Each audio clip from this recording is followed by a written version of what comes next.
Good morning students, RPS Public School online classes. Students, it has already been finished as a syllabus in your offline classes.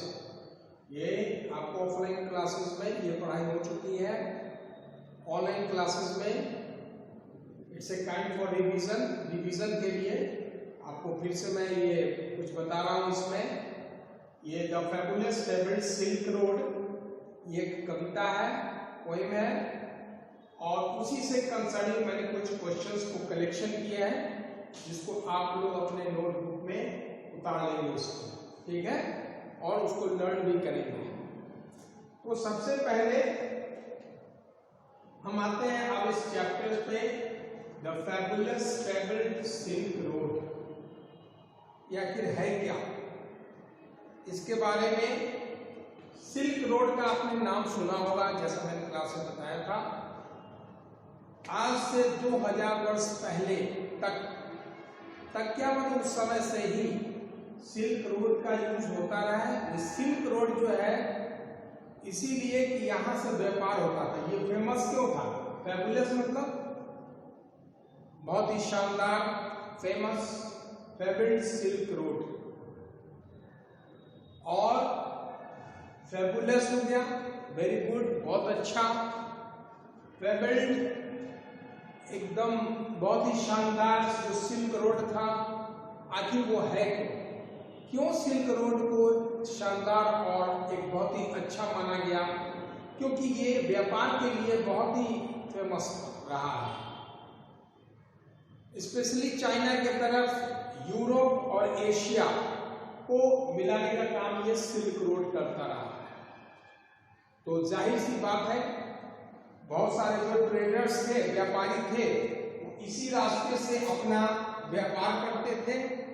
सामानों को एक जगह से दूसरे जगह तक ले जाना ये सिल्क रोड की खासियत थी. ये सिल्क रोड प्रोवाइड करता था कि आप अपने सामान जो सामान को तैयार करते हैं, गुड्स को, और उसको दूसरे कंट्री में सप्लाई करने के लिए, ले जाने के लिए एक ये सोर्स रहा है. ये भी पुराने जमाने में समुद्र यानी सी का भी यूज किया जाता था. एक देश से दूसरे देश में माल वाहक जहाज होते थे, उसको धोकर उसको पहुंचाया जाता था. तो ये सारी चीजें जो थल भाग से यानी कि समुद्र नहीं था, लोग एक जगह से दूसरे जगह अपने सामानों को ले जा सके, चाहे वो ऊंट पर ले जाते थे, घोड़े पर ले जाते थे, या अगर एक जगह से दूसरे जगह जाना भी रहता, जरूरी नहीं कि हम व्यापार के लिए जा रहे हैं, कभी व्यापार के लिए नहीं गए, लेकिन हमको यूरोप से एशिया की तरफ जाना है, एशिया से यूरोप की तरफ आना है, तो एक ये माध्यम था. साथ ही इसमें बहुत सारे रास्ते में जब चलते थे तो पहाड़ आते थे, घाटियां आती थी, उबड़ खाबड़ आते थे, क्योंकि आज की तरह उतना सुविधाजनक रास्ता नहीं था. उबड़ खाबड़ रास्ते थे और उसी रास्तों से होकर व्यापारियों को, लोगों को झुंड में गुजरते थे. ऐसा नहीं था वो अकेले निकलते थे, वो झुंड में, कारवां में निकलते थे, ताकि एक दूसरे का अगर कोई परेशानी रास्ते में होती है तो उसको वो हेल्प कर सके, एक दूसरे को परेशानियों को दूर कर सके. तो ये एक बहुत बड़े अच्छा साधन था. उसी क्रम में हमने कुछ क्वेश्चंस कलेक्शन किए हैं 1 to 4 में. इसको आप लोग देखिए, मैं इसको डिफाइन कर देता हूं. क्वेश्चन नंबर 1 में हमने दिया, where does the silk road lead.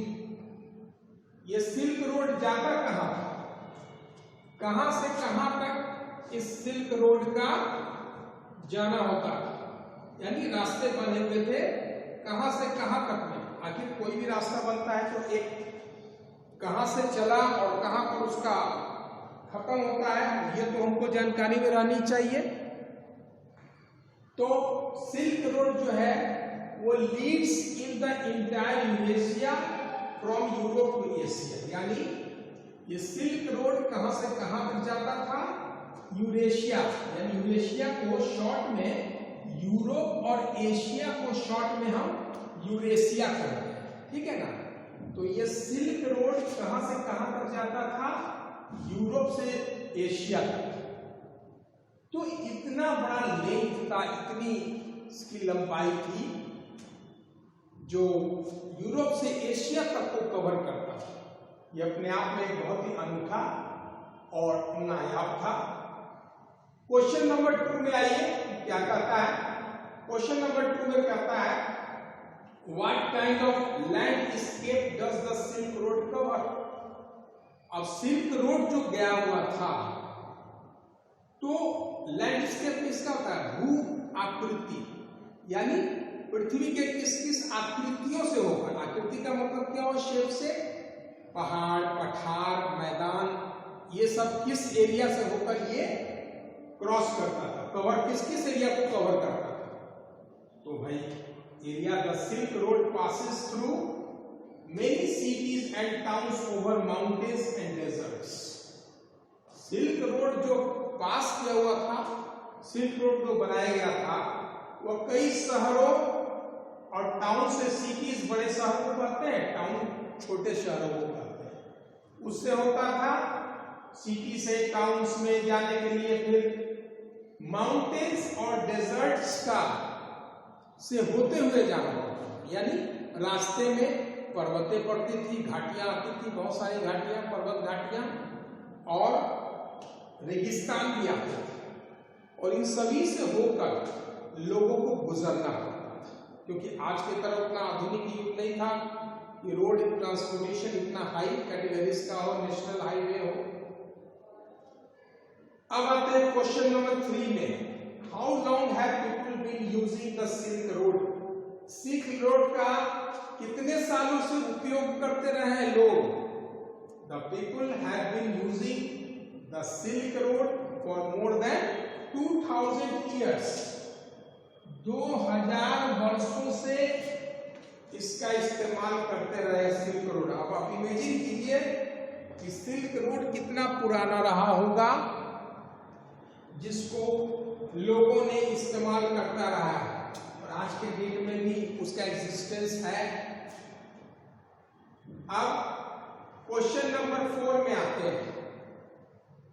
Question number 4 में कहता है why did people travel on the silk road, how did they travel. इसमें 2 क्वेश्चंस आ रहे हैं, एक ही क्वेश्चंस में 2 क्वेश्चन इसमें दिए गए हैं कि why did people travel on the silk road, मतलब सिल्क रोड को में ट्रेवल क्यों करते थे लोग, पहला क्वेश्चन। और दूसरा सवाल हाउ डिड दे ट्रेवल, और किस तरह से वो ट्रेवल करते थे। ये 2 क्वेश्चंस का आंसर इसमें दिया गया है क्या? The people travelled on the silk road for trade. Maximum जो सिल्क रोड का यूज करने का जो मकसद होता था वो ट्रेड के लिए होता था। ट्रेड मतलब क्या होता है? व्यापार। व्यापार के लिए सिल्क रोड का यूज किया जाता था उस जमाने में। दे ट्रेवल्ड, अब कैसे वो ट्रेवल करते थे? तो कारवां के रूप में। कारवां मतलब क्या होता है? ए ग्रुप ऑफ पीपुल। हाँ, लोगों के झुंड में लोग जाते थे, लोगों के झुंड को कारवां कहते हैं। फिर किसके ऊपर ट्रेवल करते थे? हॉर्सेस से भी, घोड़े से को थ्रू, और समटाइम्स ऑन फुट, और कभी कभी पैदल भी चलते थे, लेकिन ये सारा ग्रुप में होता था। तो इस तरह से आपने क्या क्या इसमें सीखा? The fabulous travelled silk road जो कविता बनाई गई है, फॉर्मेशन हुआ है, उसमें आपने क्या क्या सीखा? तो आपने यह सीखा कि प्राचीन युग में जो लोग व्यापार, क्योंकि आज के दौर में व्यापार का, ट्रेड का बहुत सारा मीन्स है, कम्युनिकेशन है, जैसे ट्रांसपोर्टेशन के लिए आपको जहाज खुद जाता ही है, काफी बड़े आकार का जहाज जाता है, शिप जाता है, एरोप्लेन से भी जाता है। एक सामान गुड्स एक कंट्री से दूसरे कंट्री में सामान जो है वो एक्सपोर्ट किया जाता है। तो ये, लेकिन हवाई जहाज से बड़े स्तर से सामान को व्यापार के लिए एक जगह से दूसरी जगह नहीं भेजा जा सकता है जितना समुद्र के रास्ते से और थल भाग से यानी ऑन रोड से भेजा जा सकता है। लेकिन अगर जिस कंट्री में अगर दूसरे कंट्री में जाना हो वहां समुद्र है तो या तो बाई एयर जाना होगा या जहाज के थ्रू सामान को भेजना होगा, और उसको रोड के थ्रू तो हम भेज नहीं सकते हैं। तो आज तो बहुत सारे साधन हैं एक कंट्री से दूसरे कंट्री में गुड्स को भेजने के लिए, लेकिन जो प्राचीन समय में 2000 वर्ष पहले से जो एग्जिस्टेंस रहा सिल्क रोड का, उस समय कोई भी साधन नहीं था दूसरा सिवाय इसके कि यूरोप और एशिया में किस तरह से सामान का जो है आवाजाही हो और किस तरह से लोग उसको यूज करें। इसका साधन सिर्फ यही था जिससे लोग, परेशानियां तो बहुत होती थी लेकिन निश्चित तौर पर इसमें यह देखा जाता था कि परेशानियां हुई लेकिन सामान तो एक जगह से दूसरे जगह पहुंच ही जाता। तो इस तरह से गुड्स का वह एक जगह से दूसरे जगह भेजा जाता था, चाहे यूरोपियन कंट्री हो चाहे एशियन कंट्री हो। तो इस तरह से आपका ये कुछ क्वेश्चंस और भी मैं बता दूंगा, उसको आप लोग नोट्स कर लेंगे। तब तक आपको होमवर्क के रूप में as a home assignment HW में आपको क्या करना होगा कि इन सारे जो मैंने क्वेश्चन आंसर्स दिए हैं उसको आप लोग नोटबुक में उतार लेंगे, उसको फेयर कर लेंगे और 7 to 8 में जो ग्रुप खुलता है तो उसमें आप सेंड कर देंगे एज अ होमवर्क। साथ ही इसका क्वेश्चन आंसर्स भी आप याद कर लेंगे ताकि एग्जामिनेशन पॉइंट ऑफ व्यू से भी बेनिफिशियल हो। Then students, we shall meet in next video. Have a good day. Thanks.